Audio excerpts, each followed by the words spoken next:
Finally Aryavardhan करने वाला है अनु के सामने अपने दिल का इजहार।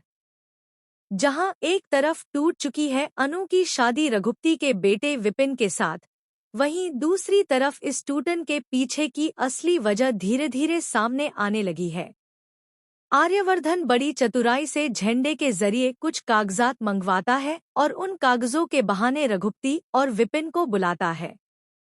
वह अनु से कहता है कि ऑफिस में नए रूल्स लागू हुए हैं, तो बेहतर होगा कि तुम यह बदलाव उन्हें समझा दो। जैसे ही रघुपति उन कागजात को पढ़ता है, उसके होश उड़ जाते हैं। उसमें साफ साफ लिखा होता है कि किसी भी कर्मचारी की शादी होने पर उसके ससुराल या खानदान को कंपनी से कोई भी लाभ नहीं मिलेगा।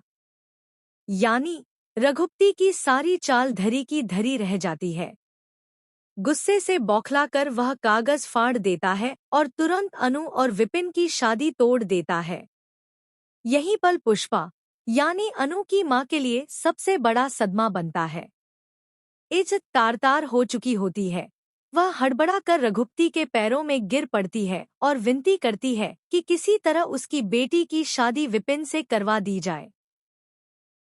लेकिन तभी आर्यवर्धन उसे संभालते हुए कहता है कि ऐसी घटिया सोच वाले इंसान के पैरों में गिरने की कोई जरूरत नहीं है। वह आदमी अनु के लायक कभी था ही नहीं। पुष्पा कांपती आवाज में पूछती है, तो फिर मेरी बेटी का क्या होगा? आर्यवर्धन दृढ़ता से कहता है, अनु की शादी मैं करवाऊंगा। और यहीं से उसके दिल में छिपा राज बाहर आने लगता है। अब उसके पास कोई और रास्ता नहीं बचता। वह अनु से अपने दिल की बात कह ही देता है। यही वह मोड़ है जहां से कहानी में शुरू होता है रोमांस का नया अध्याय।